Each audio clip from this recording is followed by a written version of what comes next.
중국 시진핑 국가주석의 권력 기반이 날이 갈수록 무너지면서 과연 시진핑 체제가 언제까지 존속 가능할 것인지 여러 가지 설들이 흘러나오고 있습니다. 일단 현재 상황으로는 이 강력한 경쟁자가 부상하기 전이라서 당분간 권력은 유지되겠지만 시진핑 측근에 대한 인적 청산의 속도가 붙으면서 그리 오랜 시간이 지나지 않아 중국의 대대적인 변화가 올 수도 있다. 이런 전망도 나옵니다. 와이타임스가 이 문제를 분석해 봤습니다. 지금 시작합니다. 미국의 외교안보 싱크탱크인 제임스 타운 파운데이션은 24일 차이나 브리프를 통해서 지난 2023년부터 시진핑의 핵심 측근들이 군 고위층에서 사라지고 있는데, 이는 시진핑 후계자를 포함한 핵심 세력을 군부에서 축출하면서 나타난 현상이라면서 이 시진핑 핵심 측근들에 대한 숙청은 이젠 군부를 넘어서 국가기구로까지 확대되고 있으며, 특히 중국 공산당의 조직부장을 맡았던 리간제가 취임 2년 만에 물러났다는 것은 지금 중국에서 시진핑의 권력 기반이 심하게 흔들리고 있다는 것을 보여주고 있다. 이렇게 짚었습니다. 이와 관련해서 홍콩의 사우스 차이나 모닝 포스트는 지난 2일 중국 공산당 인사를 책임지는 중앙조직부장과 대만 및 비공산당 정파와의 교류를 총괄하는 중앙통일전선공작부장이 자리를 맞바꾸는 전례 없는 수뇌부 인사가 단행됐다면서 최근 리간제가 조직부장에서 통전부장으로 자리를 옮겼고, 통전부장이던 스타이펑은 조직부장 자리로 올랐는데, 이런 중앙정치국원 간의 자리 맞바꿈 사례는 이번이 처음으로 사실상 초유의 사태가 벌어졌다. 이렇게 보도한 바 있습니다. 사우스차이나 모닝포스트는 이어서 지난 3월 31일 당 중앙정치국 회의가 시진핑 총석이 주재로 열렸는데, 이날 이번 인사가 결정된 것으로 보인다면서 조직부와 통전부는 선전부와 함께 중국 공산당 중앙위원회 3대 주요 기구로, 조직부장은 고위 간부 임명 및 승진을 감독하는 역할을 하며 통전부장은 비공산당 정파 및 인사와의 교류를 총괄하는데, 여기는 중국 안팎의 종교 및 정치단체가 포함되고 홍콩과 마카오, 대만, 화교를 포섭하는 일도 통전부장의 임무 중 하나다. 이렇게 설명했습니다. 여기서 눈여겨볼 것은 조직부장과 통전부장의 임기가 5년인데 지난 2022년 10월 두 사람 모두 중국 공산당 20차 전국 대표대회에서 나란히 정치국원에 올랐고요.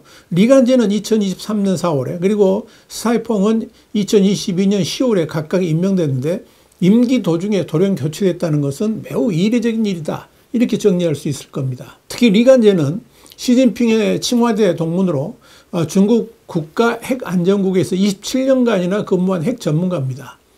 시 주석 집권 이후에 생태환경부장과 산둥성장 그리고 당 중앙서기처 서기 등을 지낸 뒤에 2022년 정치국에 오르는 등 승승장구를 했습니다. 그런 그가 그것도 중국 공산당의 조직부장이라는 막강한 권력과 힘을 가진 그가 부장직을 맡은 지 2년 만에 물러났다는 것은 매우 의미가 있습니다. 이 말은 결국 시진핑의 권력 기반이 군부를 넘어서 이젠 중국 공산당 내에서조차 힘을 잃고 있다고 볼 수 있기 때문입니다. 이뿐 아닙니다. 차이나 브리프는 중국 권력의 중심부인 베이징 부시장 겸 경찰청장으로 진 윤바오가 임명됐는데, 그가 시진핑과는 전혀 무관한 사람이라는 점에서 비시진핑파가 이젠 중국 내의 보안기구로까지 자리 잡기 시작했다고 볼 수 있다. 이렇게 짚었습니다. 그런데 이런 경향은 중국 내 선전 매체들을 통해서도 금방 확인할 수가 있습니다. 중국 군부의 공식 기관지인 해방군보는 지난 3월 10일 우리의 원칙은 당이 총을 지휘하는 것이다. 이렇게 강조를 했습니다. 심지어 중국 공산당 기관지인 인민일보는 지난 1월 12일자에서 칼자루를 당과 인민의 손에 단단히 쥐어한다. 이렇게 촉구를 했습니다. 여기서 인민일보가 지칭한 총과 칼자루는 중국 공산당의 핵심 권력 기반인 인민해방군과 국내 보안기구를 상징하는 은유입니다. 그런데 지금 시진핑 핵심 측근들이 바로 중국 공산당의 총과 칼자루에서 계속 사라지고 있다. 이렇게 보시면 됩니다.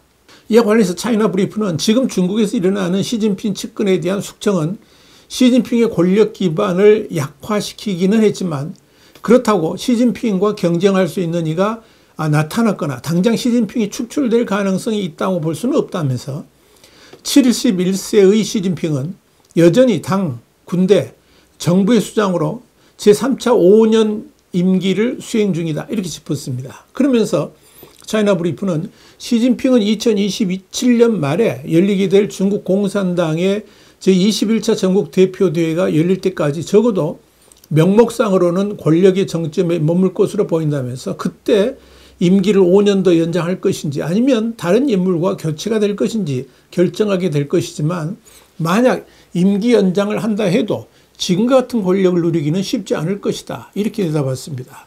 이렇게 시진핑의 핵심 측근들이 줄줄이 숙청되면서 시진핑의 권력 기반은 사실상 붕괴되고 있습니다. 마오쩌둥은 지난 1927년 8월 7일 회의에서 정치 권력은 총구에서 나온다라고 선언했는데 이 명제는 시진핑 시대에 들어서도 공식 담론에서 자주 인용됐습니다. 우리가 중국이라 부르는 중화인민공화국에서 군대를 통제하는 간부는 역사적으로 국가의 경제적, 사회 정치적 자원을 독점해 왔습니다. 그런데 20차 당대회 이후에 인민해방군 최고 지도부, 특히 중앙군사위원회의 인사의 변화는 시진핑의 총에 대한 통제가 이미 한계에 다다랐다는 것을 시사합니다. 이는 사실상 시진핑의 권력이 군부에 의해서 제한되고 있다는 것을 보여주는 겁니다. 특히 군부의 고위 인사들에 대한 숙청은 2023년부터 본격화됐는데 2023년 후반에 리상푸 국방부장이 돌연 사임 후에 부패와 관련돼서 조사를 받고 있다라고 통제가 됐고 리상푸에 전임되었던 웨이펑어도 역시 부패 혐의로 조사 대상에 올랐습니다. 그리고 두 사람 모두 지난해 6월에 중대한 정치적 규율 위반으로 당에서 제명됐습니다. 이 군부에 대한 숙청은 더욱더 폭이 넓고 깊어졌습니다. 그 후로 인민해방군 로켓군 사령관 류이차오와 정치위원 휴정보 그리고 로켓군과 장비개발부 소속의 최소 9명의 장교가 해임됐습니다. 그런데 특히 눈길을 끌었던 것이 로켓군 지휘관의 교체입니다. 인민해방군의 오랜 전통인 기술중심 부서 수장에 전문가를 임명하지 않고 인민해방군 해군과 공군 출신인 왕우빙 제독과 서시성 장군을 각각 로켓군 사령관과 정치위원에 임명했다는 점입니다. 이들은 한마디로 미사일이나 우주 관련 지식이 전무한 사람들입니다. 이와 함께 국방 및 항공우주연구개발기관의 다른 부서들도 광범위한 반부패 조사에 휘말렸습니다. 2023년 12월과 24년 1월 두 달 동안에 중국 항공우주과학기술공사 사장 우연생과 중국 북방공업그룹 공사 사장 류식환, 중국 항공우주과학공업공사 부사장 왕창칭, 그리고 항공우주과학기술공사 산하연구소 소장인 왕샤오진 등이 조사받고 해임됐습니다. 이어 지난해 4월에는 국방당국이 항공우주과학공업공사 사장 유한재와 중국 남방산업그룹, 그러니까 이 남방산업그룹은 중국 무기장비 그룹으로도 알려져 있는데요. 이 남방산업그룹 사장인 첸고잉을 해임하면서 중국 내 파문을 일으켰습니다. 그리고 지난해 말에는 두 번째 숙청의 파도가 시작됐습니다. 중앙군사위원회 정치공작부 부부장 마오아 제독이 전 31군 그룹, 현재는 73군 그룹에서 근무한 고위 관리들과 함께 직위에서 해임됐습니다. 그는 철저한 시진핑 옹이자였습니다. 또 동부정부 사령부 사령관인 린상양 장군이 3월 초에 체포되었다는 소문이 중국 인터넷에 돌았습니다. 이런 가운데 중앙군사위원회 부주석으로 서열 위이자 전체 군사기구에서 서열 세 번째인 허웨이둥 장군이 지난 3월 초에 체포되었습니다. 그는 지난 3월에 양회 이후에 공개석상에서 완전히 자리를 감췄고 4월 8일과 9일에 열렸던 국제회의에도 불참했습니다. 이 회의는 다른 23명의 정치국 의원들이 모두 참석했지만 허웨이둥의 얼굴만 보이질 않았습니다. 그런데 허웨이둥의 실종은 많은 관심을 모았습니다. 현직 부주석이 해임된 사례도 없을 뿐더러 그가 철저한 시진핑 핵심 지지자라는 점에서 더욱 의혹이 컸습니다. 그렇기 때문에 당연히 허웨이둥의 실종은 시진핑과는 무관하게 진행된 것이다. 이렇게 보는 겁니다. 이렇게 허웨이둥을 비롯한 시진핑의 최측근 리주종, 리펑청 그리고 탕용과 같은 허웨이둥 휘하의 장군들까지 해임되었다는 것은 시진핑이 군부 내에서 완전히 힘을 상실했음을 보여주는 것입니다. 그런데 진짜 문제인 것은 시진핑 주석이 군부를 넘어 국가통제기구, 그러니까 공안부 소속 경찰과 국가안전부 소속 정보기관, 그리고 200만 명 규모의 중군사 조직인 인민무장경찰부사에서도 통제력을 잃고 있다는 점입니다. 특히 이들 조직들은 국가의 안정을 책임지는 부서라는 점에서 더욱 문제가 심각합니다. 지난해 말에 베이징 부시장과 경찰국장으로 임명된 진윤바오가 대표적인 예입니다. 그의 전임자인 치아주는 현재 공안부장이자 시진핑 핵심 측근인 왕셔홍의 후원을 받았지만 시진핑과 전혀 인연이 없으며 그저 경찰관으로서 경력 대부분을 보낸 진윤바오가 임명되었다는 것은 이 중국의 권력 구도에 엄청난 변화가 있다는 것을 단적으로 보여줍니다. 현재 중국 권력 구도를 정리하자면 시진핑의 권력 기반은 이미 무너졌지만 그럼에도 불구하고 시진핑을 대체할 수 있는 대체 권력자가 아직 부상하지 않고 있다는 한계가 있습니다.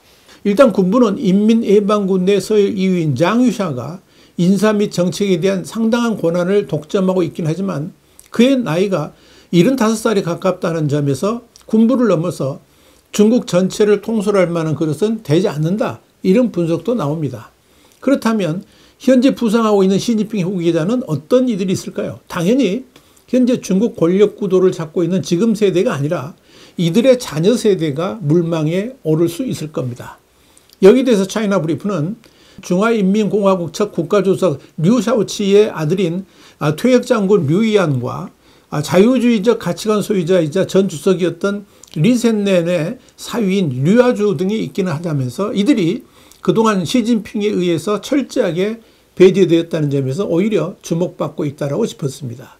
이렇게 시진핑의 권력 기반이 사실상 와해된 상태에서 앞으로 주목할 점은 시진핑이 그럼에도 불구하고 앞으로 2년 후 열리는 당대회까지 권력을 계속 유지할 수 있을 것인지 여부입니다. 그렇다고 양 권력이 정면 충돌할 것으로 보이지는 않습니다. 그렇게 하다간 자멸할 수도 있기 때문이죠. 이런 가운데 미중 간 정면 충돌 양상이 벌어지면서 시진핑이 과연 제대로 된 권력을 행사할 수 있을지 세인의 관심이 집중되고 있습니다. 와이타임즈 국제정세 분석의 주부리겠습니다. 감사합니다.